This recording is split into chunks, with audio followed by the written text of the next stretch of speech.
lamang ng mga LGU. Katulad ng Nabotas, ng Malabon, wala naman tumutulungan kundi yung mayor. Hanap-hanap ng paraan, todo diskarte para mabigay yung mga estudyante. Yeah, go ahead, last question.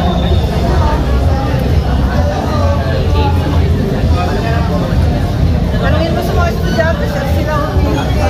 Hindi, malaking bagay yan dahil alam naman natin kung gano'ng tumaas yung mga bilihin, saksakan ng mahal ng pagkain, mapatahin ng lahat. So, wala namang pagkubo ng bago, mga estudyante. Lalo dito sa Malabon, alam ko na napakarami ng working student. Eh, yung mga working student, parang kapag sa kapag yan, talagang nagbibigay pa sa pamilya, tapos magkahanap pa ng mga gusto sa kanilang masulat.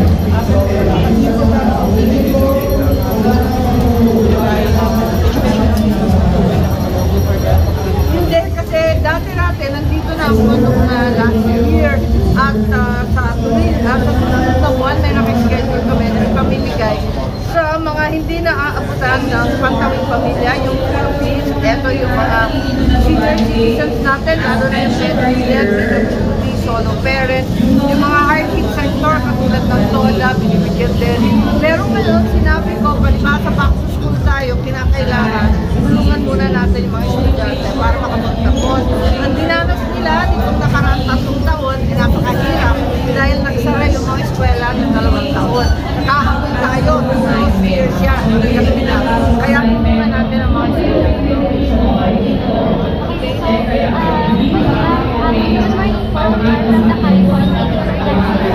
We would like to ask you for regarding ano pa po yung mga iba pa po program nito para hirap po sa pinag-aaral. Yeah, eto yung nagbigay rin ako ng 10 computer. Maswerte nga, nandito si Mayor Jean at Maria budget para sa kabataan.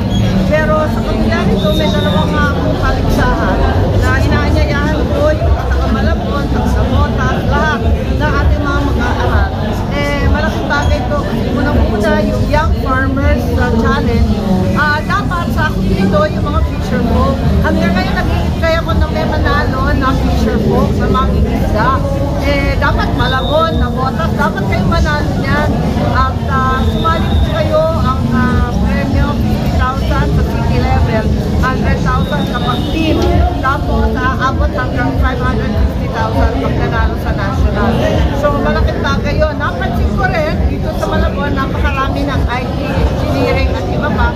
Sana sumali kayo doon sa Young Creatives Challenge. Ito naman may kinalaman sa kultura at sining, sa pagsusulat ng music, sa animation, games, yung comics. Kasi ang barkada ko sa Malabon si Nonoy Marcelo, taga Malabon po yun. Kaya natuto ako sa mga comics at sa animation sa kanya at dito mismo sa Malabon. Kaya sana may sumibol na sumikat na artist dito sa atin, pati yung online content kasama doon sa Young Creative. At sana may makabagong Nonoy Marcelo dahil maraming malikha dito sa Malabon. Thank you, Senator. Thank you po. Senator, Thank you po. Ito po from Manila Bulletin. Ma'am, tatanong ko lang po, yung comment niyo with regards dun sa patuloy na pangingisda ng mga Pinoy fisherman sa Bajo de Masinloc. May comment pa ako. Yes. Parang wala ako. What comment are you? I mean, may comment po ba kayo or may message po ba kayo? Well, marami na tayong usapin. Sana masara yung usapin tungkol sa joint fishing ground ng Chinese at ng Pilipino. Kasi imbes na tayo ay nagkikirian at baka mapinsala pa yung ating mga isda, mas maigi pag-usapan na at ayusin kung sino talaga ang dadaanan kung paano para hindi magkasakitan. Walang-wala tayong panama sa mga chick at titindi ng kanilang mga barko. Ang dami-daming sundalo sa katutakan laser at kung ano-anong paggamit nila. Kawawa ang ating mga isda kung hindi tayo magkakaisa. At kakausapin ang chick na kahit hindi tayo nagbibigay ng teritoryo natin, makipag-usap tayo maayos para sa ating mga isda. Okay? Thank you, Senator. Thank you. Si Mayor naman. Tulong ito sa business sa hindi na naman issue yung problema nila. Pang araw-araw pagkasa, mas yung pagkasa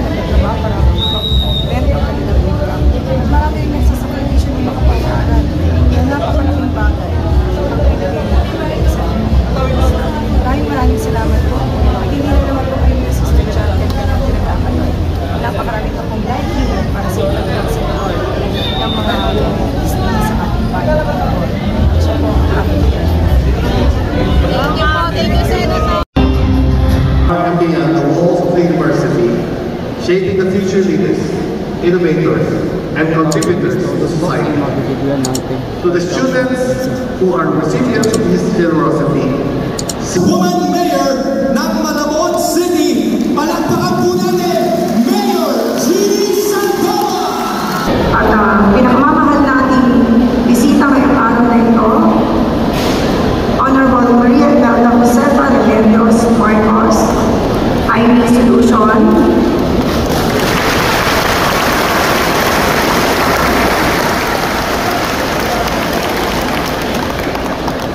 sa ating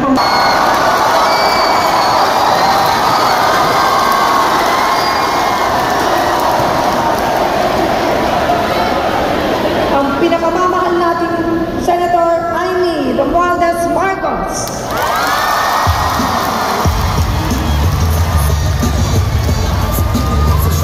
Pag may problema! Maraming salamat sa ating pinakamamahal na Mayora Jeannie Sandoval. Umupo naman kayo. Nakakatanda yung tinatayuan, pambihira, ate na malang pa.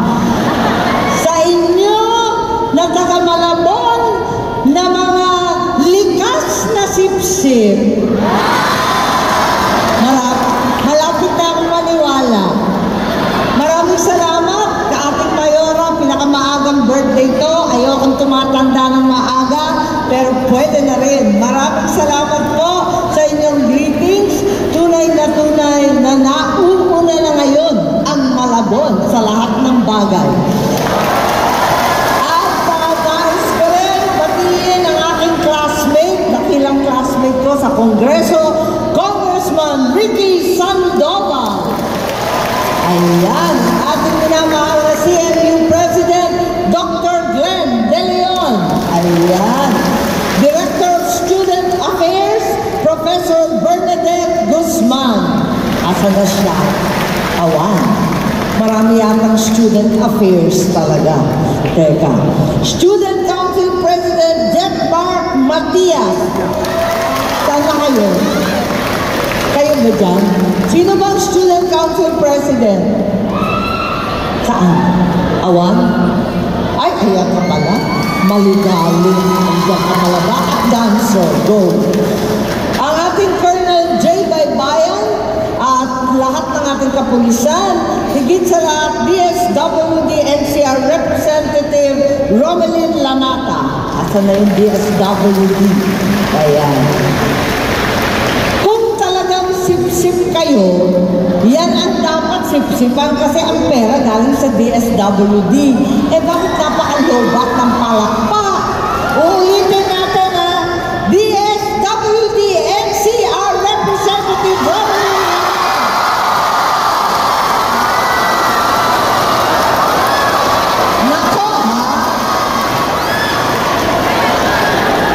Nako ha, kung ganyan kayo kanina, di nagdoble yan. Nako, halatang halata kayo eh. Masyado kayong halata. Ayan naman, pero maraming salamat. Tuwang-tuwa akong makapiling kayong lahat. Ibang-iba na sa Malabon, wala akong masabi. Sosyal na at talagang iba na ang anyo ng lahat. Tuwang-tuwa akong makapiling kayo. Dahil alam po ninyo, maraming nagsasabi sa akin, pupuntahan mo dapat yung mga SUC na malalaki. Yan, yung mga UP, ayan, PUP. Para sulit ang hirap, sulit ang bisita, maraming tao at mas malaki ang populasyon ng estudyante. Ako naman, kabaliktaran ang aking isipan. Pagkat ang tingin ko, itong mga maliliit na eskwelahan na sinasabi na lumaki ng pusa sa tulong ng local government ang siyang dapat tulungan pagkat ang mga estudyante ay ang mga tunay na nangangailangan ng tulong ng pamahalaan. Sariling sikap ang mga LGU mula pa noong 1994 at nag-umpisa lamang kayo na kay squatter daw magpapaaral sa high school. Ngayon, mas malaki na ang lugar At narinig ko mula pang 1997, meron ng graduate school. Kasama kami ni Congressman Ricky Sandoval nung pina-aprobahan ang City of Malabon University or CMU ng City Council. Diyan naman ako bilib. Ano man ang ihip ng hangin, ano man ang politika at administrasyon, andito pa rin ang suporta para sa eskwelahan ng City of Malabon University. Ang swerte-swerte po ninyo. Kung tutuusin, maraming nagsasabi na libre naman ang edukasyon. Libre libre mula elementary, high school hanggang college. Pero alam naman natin, higit sa lahat, ang mga magulang siguro at pamilya ninyo, na hindi naman sadyang libre ang lahat. May pamasahe, may pananamit, may mga gadgets na mahal-mahal, may libro, may pagkain, katakot-takot na gastusin pa rin. Kaya napakaswerte ninyo dito sa Malabon. Ang balita ko, ang LGU, ang ating mayora nagbibigay ng 9,500 pesos kada semester. Pero sa taas ng ating mga bilihin, sa naglalakihan at lolobong mga presyo, laging kulang pa rin ang nabibigay. Kaya back to school na tayo, back to crush and jowa, hindi ko lang alam, basta kinakailangan kompleto ang ating pag-aaral. Kaya magdadagdag po tayo ng 5,000 piso sa 2,000 beneficiaries sa City of Malabon University.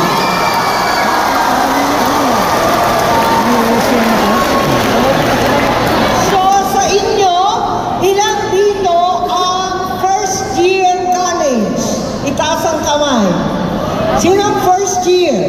Second year? Third year? Wow! Halos na! Wow, third year na. Malapit na, malapit na. Sino ang fourth year? Ang ingay nyo. Talaga naman, hak na kayo mag-graduate. Sigurado ba? Sure na. Nako! Talaga naman, sana. At ang balita ko rin, napakarami ninyong nagtatop notcher at pumapasa ng licensure exam. Congratulations! Congratulations din sa Faculty of Social Welfare.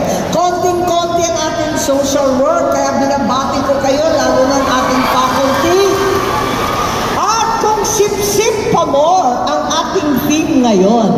Palakpakan din natin National Teachers Month ang ating mga guro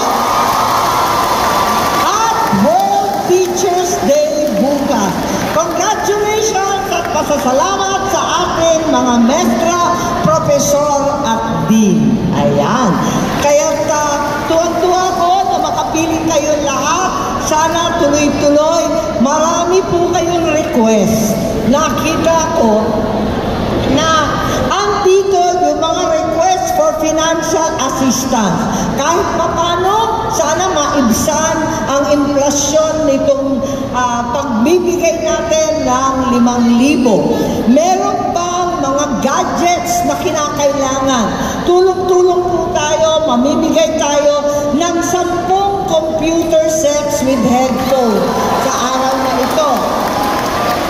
May home internet connectivity, problema talaga, at ang mga classroom, lab at library. Kaya magtulong-tulong po tayo. Higit sa lahat, ang alam ko, marami sa inyo ay working student. Sino ba ang nagtatrabaho? Wow! Paano ninyo nababalanse ang eskwela at trabaho? Tangling talaga. Pahirapan talaga. Kaya wala na kayong love life. Ganun pa man, porsigido pa rin. Ano man ang mangyari, basta makapag-graduate, makahanap ng maayos na trabaho at matulungan ang ating mga pamilya. Sa inyong lahat, bilib na bilib ako sa mga mag-aaral ngayon. Pursigido po kayo kahit papano dahil apakahirap ng dinanas natin nakaraang 3 taon, pero andito pa kayo at nagtatapos na. Kaya maraming salamat. Sana makatulong, tuloy-tuloy po. Ano man ang hamon, ano man ang problema, may solusyon. Tiis-tiis lang, pagkakaisa at konting tiyaga ay may solusyon. Pero ang totoo, kayo ang ating mga mag-aaral ang tunay na solusyon. Mabuhay ang City of Malabon University, mabuhay ang lungsod ng Malabon. Maraming salamat po. Pag may problema! Pag may problema! Sabay-sabay tayo lahat! Pag may problema! Ladies and gentlemen, ang ating ang Pangulo ng Pilipinas at Amy Solusyon ng Malabon, Senadora Amy R. Marcos. Palakpakan naman dyan! Maraming salamat, Senator Amy Marcos. At ngayon ay tinatawagan natin dito sa stage Mayor Jeannie Sandoval upang i-award ang plaque of appreciation sa ating butihing Senator Amy Marcos kasama si Congressman Ricky Sandoval, the City Councilors, Dr. Glenn Davy Delector, and Dr. William M. Enrique.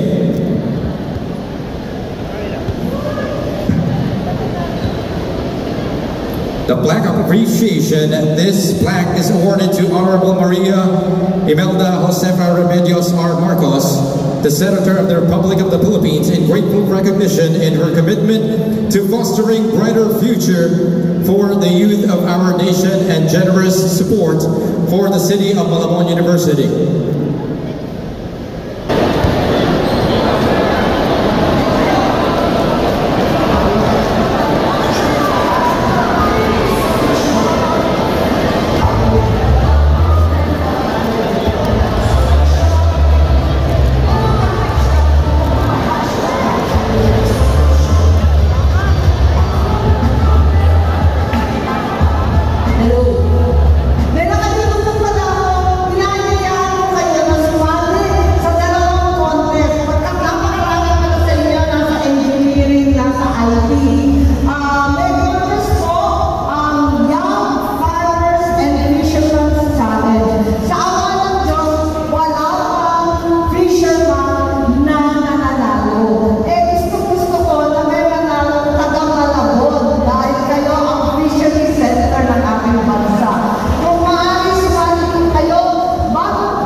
Social